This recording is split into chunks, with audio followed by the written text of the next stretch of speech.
경제 위기 온다고 주장하는 유튜브 방송이 정말 많습니다. 그중 이제 눈에 띄는 방송이 극우 논자가 하는 방송인데 몇 달 동안 경제 위기를 계속 이야기를 해요. 그 내용을 들어봤더니 사실에 근거하지도 않고 경제 논리도 맞지 않아서 무시를 했어요.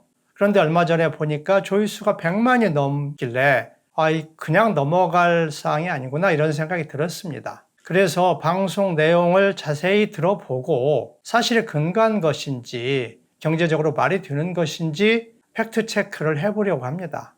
또 다른 방송들 중에서 제2위안위기 온다 이런 주장하는 방송도 상당히 많길래 그중 조회수가 많은 것을 자세히 시청을 하고 팩트 체크를 해보도록 하겠습니다.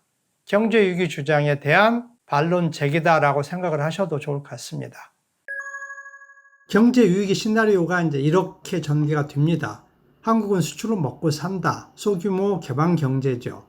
트럼프 정책이나 미중 무역전쟁, 한일 경제전쟁이 발발해서 보호무역주의가 확산돼요. 여기까지는 팩트를 이야기한 거예요. 그 다음부터가 사실하고 상상을 섞어놨어요. 교묘하게. 수출이 감소하고 경상수지 적자가 발생을 해서 경제위기가 도래하고 드디어 국가부도까지 난다. 그 여파로 서울 집값이 폭락한다라는 거예요. 이 국가부도, 이게 정점인데 이 대신에 제2위안위기 온다라고 하는 주장도 있어요. 제2위안위기나 국가부도나 대유채무 불이행이니 같은 이야기죠. 우리가 1997년에 위안위기를 한 차례 겪었기 때문에 위안위기 이야기하면 사람들 아직도 기억 속에 남아있는 잔영이 반영을 해요. 그래서 자꾸 이런 이야기 하는 것 같습니다. 근데 여튼 위안위기는 위치위기죠. 이렇게 전개됐잖아요. 재벌들이 위치 차입을 해요. 그래서 국내 투자를 합니다. 이제 금리 차이를 노린 거예요. 국내에서 대출 받으면 당시 한 15% 대출 이자를 냈는데 달러로 차입을 하면은 7, 8%니까 굉장히 큰 이자 차익을 먹을 수 있었어요. 그런데 국내에 투자한 것이 부실화가 됐어요. 그래서 위채를 상환하는 것이 어려워지니까 외국은행들이 낌새를 알아채고 서둘러서 자금 이슈에 들어갔어요. 재벌들이 부도 안 나려면 달러를 국내 위안 시장에서 사가지고 갚았죠. 그래서 위안 보유가 부족해진 거예요. 그러니까 근본 원인이 우리 국가 전체로 보면 단기 위화 채무가 위화 자산보다 많았던 거죠. 다시 말하면 재산보다 빚이 많아서 부도가 나는 경우죠. 그러면 지금 현재 우리나라 이 자산과 부채 상황이 어떤지 97년하고 유사한지 이걸 보면 제2위안위기든 국가부도든 가능성이 있는지 없는지 알 수 있겠죠.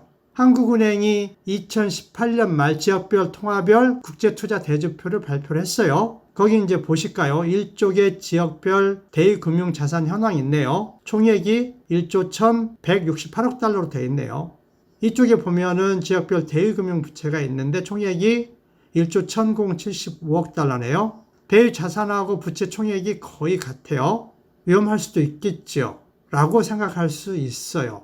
그런데 이쪽 위쪽을 보니까 준비자산을 제외한 우리나라의 대외금융자산 잔액은 1조 1,168억 달러다. 거래 별표하고 준비자산 4,037억 달러는 운용 내역을 공개하지 않는 국제적 관례에 따라서 지역별 국제투자대조표 편제 대상에서 제외했다.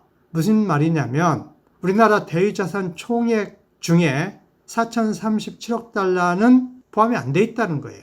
그래서 대외금융자산 총액이 이 준비자산을 포함하면 1조 5,205억 달러가 돼요. 부채는 1조 1,075억 달러니까 자산이 부채보다 4,130억 달러나 많아요. 안심을 하고도 남을 금액이죠.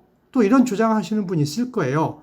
일본 은행들이 한꺼번에 빌려준 돈 갚으라고 요구할 수 있다. 그러면 어떻게 위채 갚겠냐? 상식적으로 있을 수 없는 일이죠. 국제금융관례라는 게 있는데. 그래도 만에 하나 그런 상황이 온다면 어떻게 될까요? 이쪽에 대외금융부채에서 일본이 833억 달러예요. 우리 자산이 그보다 훨씬 많으니까 이거 갖고도 여유가 많죠. 그래서 결론은 위안위기 절대 오지 않는다. 그래서 제2위안위기가 와서 국가부도 나고 경제위기 온다는 것은 틀린 주장이다. 전혀 근거가 없다. 서울 집값 폭락도 오지 않는다. 라고 할 수 있겠습니다. 또 하나 방송은 6년 전에 베스트셀러였던 책을 소개를 하고 있어요. 근데 그 책이 맨 앞에 5가지 과감한 예언을 하고 있습니다.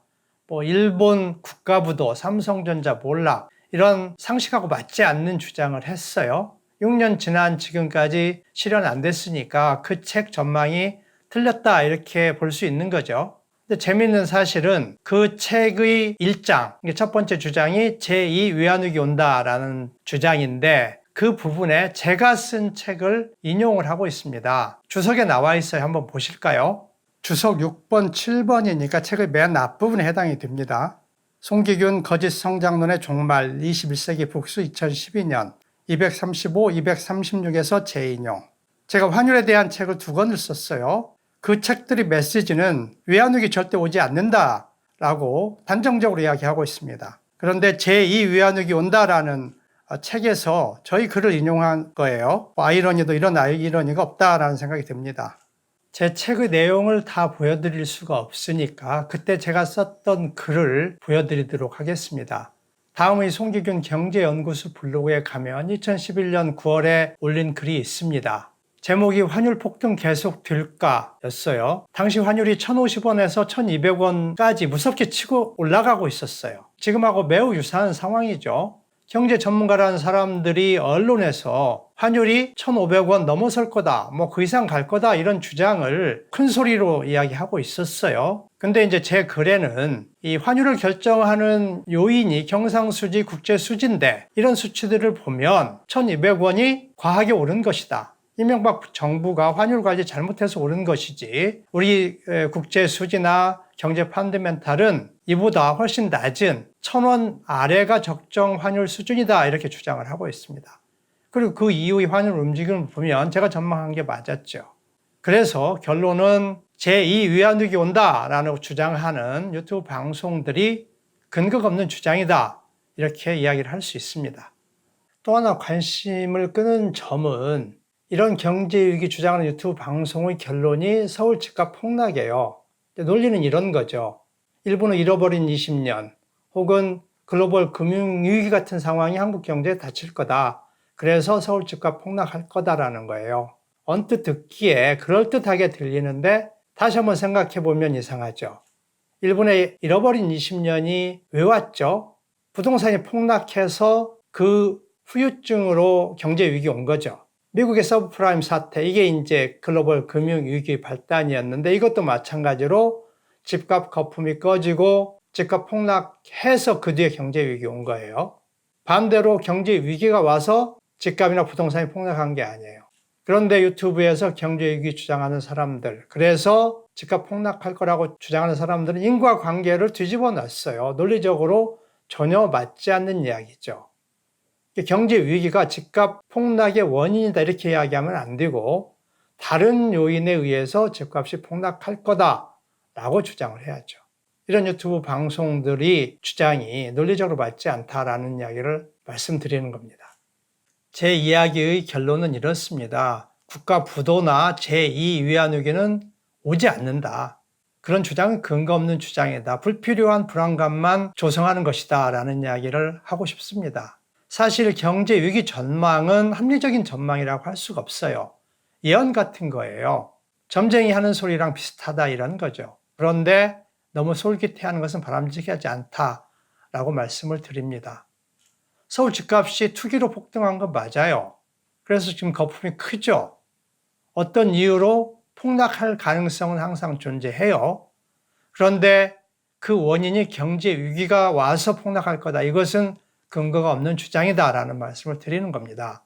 일본이나 미국 경제 위기 온 것이 집값 폭락인데 집값 폭락하게 한 것이 금리 인상이거든요. 금리를 무섭게 인상을 했어요.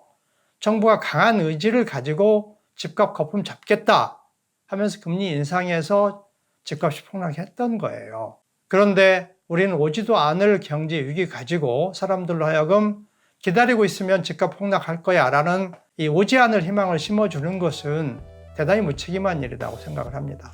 우리가 어떻게 하면 정부의 정책을 변화시켜서 서울 집값을 적정 수준으로 돌려놓을 것인지를 서로 머리를 맞대고 방법을 강구해야 되는데 경제 위기 오면 집값 폭락할 거야 기다려봐 이렇게 하는 것은 무책임하다 이런 말씀을 드리고 싶습니다. 저희 방송에 공감을 하신다면 구독을 꼭 눌러주시길 부탁드립니다.